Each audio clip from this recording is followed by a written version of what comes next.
अगर हम बात समस्याओं की करें तो समस्याओं को लेकर जो है ना लगातार यहाँ पर नारेबाजी की जा रही है। हम आपको दिखा दें कि किस तरह से जो है ना यहाँ पर नारेबाजी कर रहे हैं। ये कोई और नहीं है, कोई जो है ना एक पार्टी के पदाधिकारी है।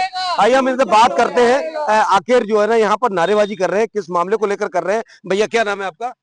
भारतीय किसान यूनियन लोक शक्ति जिलाध्यक्ष पवन सक्सेना। आप जिलाध्यक्ष हैं। यहाँ पर जो है ना नारेबाजी कर रहे हैं, क्यों कर रहे हैं, क्या कारण है? जी, देखा होगा आपने, देखो साल में हर त्योहार आता है, ऐसे ही एक त्योहार अब ऐसा लगता है कि किसानों का भी आ गया है। जी काय का त्योहार? वो डीएपी की दुकानों पे लाइन लगाने का त्योहार। जी। किस तरह की समस्या है? समस्या है, किसान बेचारे लाइन लगाने के बाद भी पूरे पूरे दिन खड़े रहते हैं। उन्हें डीएपी, हाँ, भूखे प्यासे, और डीएपी उन्हें शाम तक भी प्राप्त नहीं होती है, खाली हाथ लौटते हैं।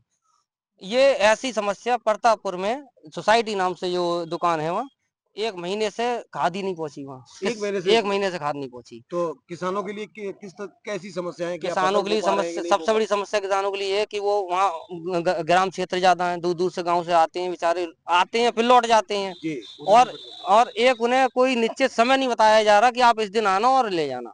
प्राइवेट मतलब दुकानों खाद पे नहीं मिल पा भरपूर रही है। है। हाँ, जी, खाद नहीं मिल पा क्या रही है। लगता है कि खाद की कालाबाजारी हो रही है? कालाबाजारी बिल्कुल हो रही है। प्राइस जो हम किसान को खाद 1350 रेट में सहकारी समिति पे मिलनी चाहिए, जी वो किसान वहां पूरे दिन लाइन में लगने के बावजूद निराश होकर, हताश होकर लौट जाता है। जी। वही किसान को 1600 की अगर बोरी लेने के लिए राजी हो जाए तो प्राइवेट दुकान वाले देने को तैयार हैं।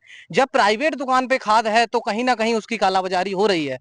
सहायक सहायक प्रबंधक मैनपुरी द्वारा जी जब परतापुर सहकारी समिति पे ये पूछा जाता है कि यहाँ खाद क्यों नहीं उपलब्ध कराई जा रही है 1 माह से, तो उनके द्वारा कहा जाता है कि हमारे द्वारा साहब लगा दिया गया है पैसा, सहायक निबंधक मैनपुरी के द्वारा हमारे वहाँ खाद नहीं भेजी जा रही है। खाद नहीं है। तो सहायक निबंधक मैनपुरी उस खाद को ले कहाँ जा रहे हैं? भंडारण। और क्या 1 महीने से आला अधिकारियों को इस चीज की खबर नहीं है कि भोगांव क्षेत्र में किसान क्या रहता नहीं है, वहाँ का क्या अभी किसान तक किसान नहीं है? इस समस्या को क्या जिलाधिकारी को अवगत नहीं कराया? किसानों ने इस समस्याओं को वहां पे स्थानीय अधिकारी को अवगत कराया था, परंतु अब जब पानी सर से ऊपर हुआ तो यूनियन ने उनका साथ देकर हम लोगों ने आज जिलाधिकारी महोदय को ज्ञापन देकर मांग की है। जी और 2 सूत्रीय मांग थी। एक हमने आरटीओ मैनपुरी को इस संबंध में दिया है कि मैं सुबह, जब आपने देखा है हम लोग सुबह का टाइम होता है बच्चों के स्कूल जाने का, जी आम जनमानस के ऑफिस निकलने का, कोई दीवानी कलेक्ट्रेट अपने अपने काम से जाते हैं, उस टाइम पे शहर में ओवरलोड वाहन ट्रकों के, जिनमें नंबर प्लेट होती नहीं है, नंबर प्लेटों पे कालिक पुती होती है तो उसके बाद उस पे कपड़े से चुटिया वो उसको बांध रखा होता है, जो कि उनसे कोई भी घटना हादसा होता है तो उनका कोई भी पता लगाया नहीं जा सकता। जी। यदि उन पे आम मानस कोई रोकता है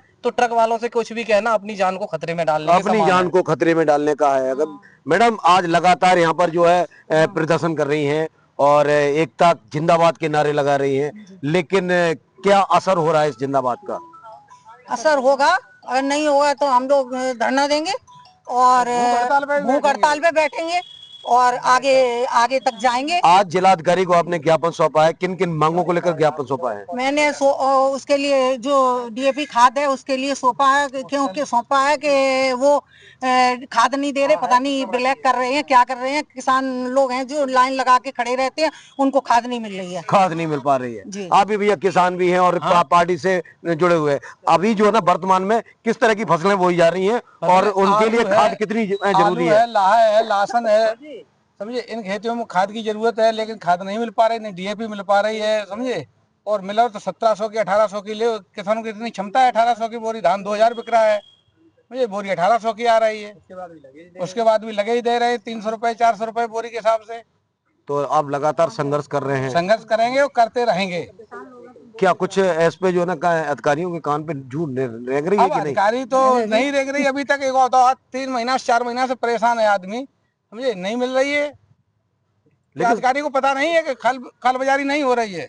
हम और भी बात करना चाहेंगे। ये बताइए मैडम, लगातार सरकार तो ये लगातार दावा कर रही है कि हाँ उनको किसानों को खाद मुहैया कराई जा रही है, सुविधा दी जा रही है, क्या लगता है? और आप लोग जो है ना यहाँ पर उनके विरोध में नारेबाजी किए जा रहे हैं। हम लोग इसलिए कर रहे हैं क्योंकि ऐसा कुछ भी नहीं, सरकार जो कह रही है वो काम नहीं हो रहा है। अगर होता तो हम लोग यहाँ क्यों आते? हम लोग क्यों परेशान होते? किसान इतना परेशान हो रहा है। वैसे भी वो लाचारी है, एक तरह से देखा जाए। हम लोग का अन्नदाता है, हम लोग अन्नदाता ही परेशान है, तो हम लोग फिर क्या करेंगे? तो हम लोग को मजबूरी आके अन्नदाता ही परेशान है तो ये लोग क्या करेंगे? आइए हम और जानने की कोशिश कर रहे हैं। भैया क्या नाम है भैया आपका? आकाश चौहान। आकाश जी, आप यहाँ पर प्रदर्शन किए हैं, जिलाधिकारी को ज्ञापन सौंपा, क्या आश्वासन दिया है जिलाधिकारी ने? उन्होंने कहा कार्रवाई होगी जो दोषी होंगे इसमें।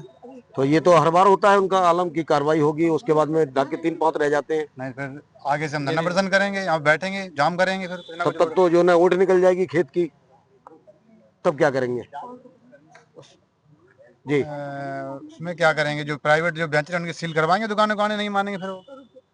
तो देखा आपने कि इनका साफ ये कहना है, ये जो है अखिल भारतीय किसान यूनियन के ये पदाधिकारी हैं, इन्होंने सीधा ये कहा है कि अगर किसानों को खाद मुहैया न कराई गई तो ये प्रदर्शन तो अभी कर ही रहे हैं, लेकिन फिर धरने पर उतारू हो जाएंगे। कैमरामैन के साथ अनिल शाह की जगह 24/7 न्यूज, मैनपुरी।